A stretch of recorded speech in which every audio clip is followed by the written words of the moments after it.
Hey, hey, hey. Time for another out of this world story from rSpace. Just as I'm getting over the shock of my wife's affair, I find out she's pregnant by her affair partner. What now? My wife, 26 female, and I, 29 male, pretty much have not had sex since COVID started. Mostly because 2 months into it, I lost my job as an office manager at a small business. There were no other jobs hiring as much as hospital jobs, so I made the decision to become a janitor at a hospital. The steep drop in income, as well as that I'd be working in the front lines, made my wife tell me she can't bear to touch me at all. I ended up making the decision that because my dad had an empty room above an attached garage, that for the time being, I'd go to work and then go home to my dad's garage with its separate entrance, so I wasn't putting anyone at risk. I thought things were going okay. My wife and I had a 3-year-old daughter together, and I'd FaceTime her whenever I could. But my wife started getting distant and asking if I could pick up another job because her finances were still so tight. She was disappointed when I said I didn't think I could find any, and the people at the hospital were telling us that overworking ourselves would really doom us if the virus happened to be incubating inside of us.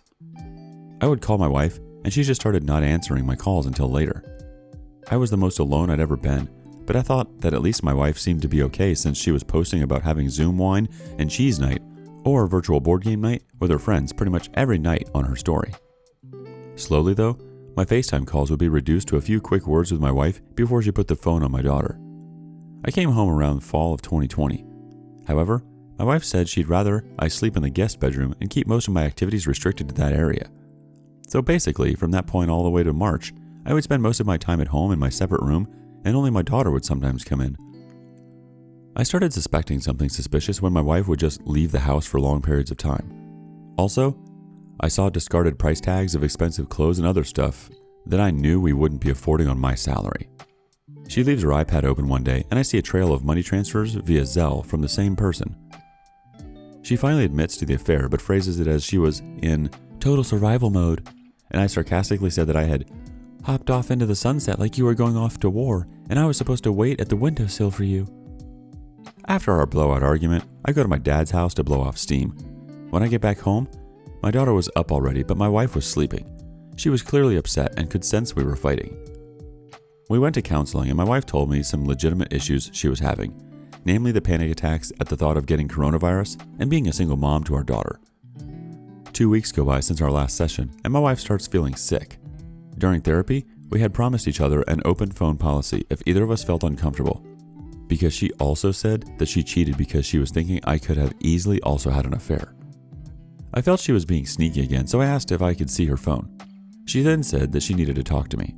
She broke the news that she took 2 pregnancy tests and went to the doctor when I was at work with her father, and the texts reflect that. It's a foregone conclusion that the baby isn't mine. I didn't want to come face to face with the other man, but my wife said that he wants to be a part of this kid's life. My wife and I are both white, and the other man is African American. And the other man says that he's the only one who can impart on the kid the other half of his or her identity. After I told my family, they all said that eventually my daughter was going to ask questions, and there was no way to brush this one under the rug.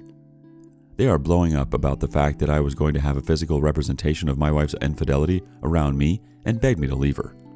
But my wife had said previously that if I tried to leave her, I would just end up breaking my daughter's heart. And in the past few days, I've been bombarded by assumptions that I will be racist towards the child, especially from the birth father.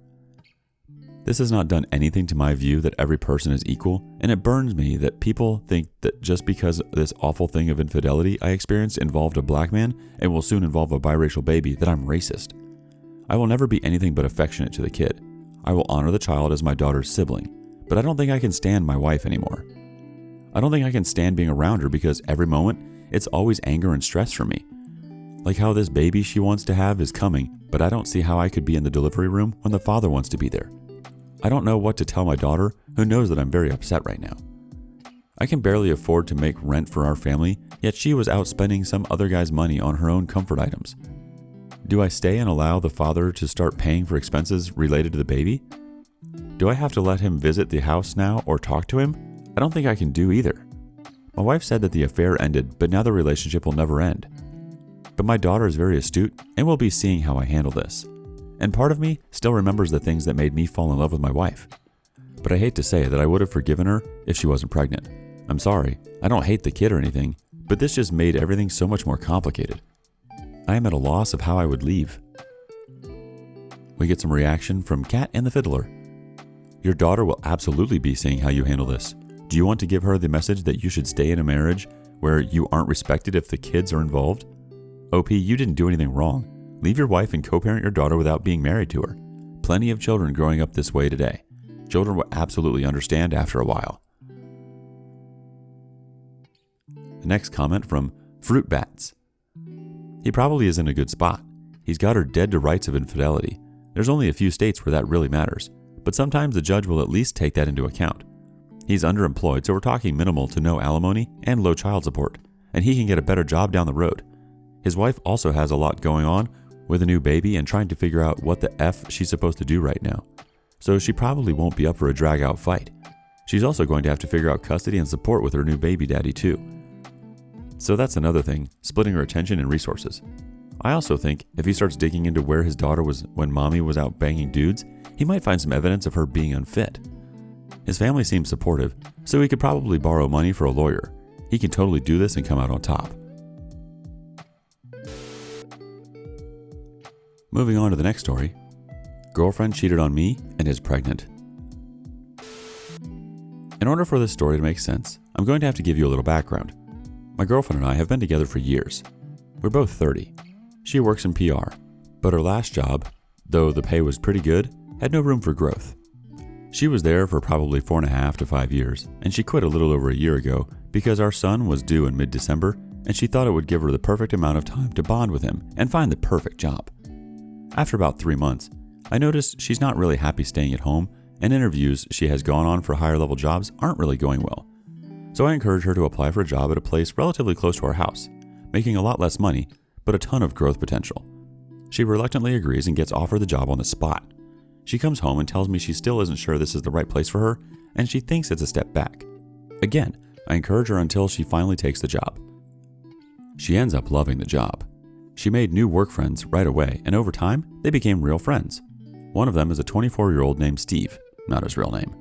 They'd call and text each other a lot. Same with several of her other work friends. They had a work group chat, would hang out some weekend nights for dinner and drinks, all her coworkers who were friends.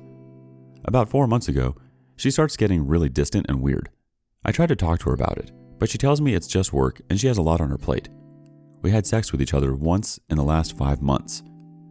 I try to support her, but it ends up backfiring in my face and causing arguments about petty stupid stuff. Our son's first birthday was right before Christmas. We celebrated it the Sunday after. She again is weird, moody, and distant. She ruined his birthday. All our friends and family were there.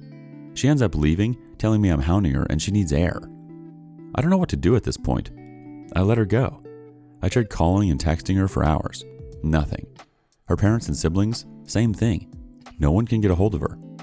Finally, at around 11 p.m., this all happened around 3 to 4-ish in the afternoon, she comes home and tells me it's just not working out anymore. I'm dumbfounded and start asking questions. She again tells me it's all my fault and I'm making her crazy, and this just isn't working, and she's going to her parents for a while. So she leaves. I let her go, figuring she needs time to cool off. I'm able to figure out from talking to her mom, she's not really there. The next day, I call and text her many times throughout the day and hear nothing. At this point, in my mind, I think something is going on, but I don't think it's cheating. I think she's either in danger or having a breakdown. About a week passes with very little interaction with her, just to drop the baby off with her mom so she can see him because she doesn't want to see me. I tell her parents I'm worried about her and think something is going on, and they agree. I'm assuming she told them before telling me, but long story short, after about 2 weeks of this crazy stuff going on, she agrees to meet me at a coffee shop. I immediately ask her if she's okay and if she needs help. She proceeds to tell me she's been sleeping with Steve for months and she's pregnant. I was in complete shock, walked out, and cried in my car. It's been several weeks and I still feel completely devastated by this, and I think she's living with him. I'm trying to co-parent with her, but I hate her. I don't want our son in his apartment. I'm contacting several lawyers tomorrow to see where to go from here. Anyone have advice? I don't know how to move on from this. I thought she was the one. Let's get some community reactions, shall we? First up, BBBGGGHHH. Assuming you are not married, you must go hard legal-wise if you do not want your son to be in your girlfriend's affair partner place. I feel you could take advantage on the fact that she got pregnant from an affair while already having a child. I would also recommend to take a record on how is she parenting the child now too. Right now, you have a son who also got betrayed. Focus on that too. We have a comment from a deleted account. Legally, she has abandoned her child. This is leverage the OP has for full custody. OP, what others have advised here is true. Get some individual counseling for yourself to help you now and get you in a better place. There are a whole lot of great single groups out there that help too in communities. Take your time to heal too. I get you don't want your son near this guy, but he will not last long and may end up with their baby and abandoned too. You have your son. Put him first. She didn't. Last comment from Solid 2014. You gotta do what's best for you first. Get your mind in a good place so you can continue to be a good father. She's no good. Walked out on you and her child without a moment's hesitation. A new guy will come along soon and Steve will be sitting in your shoes. Think of Steve as a blessing in disguise, removing this cancer from your life. It hurts like hell, but all surgeries do. Stay strong.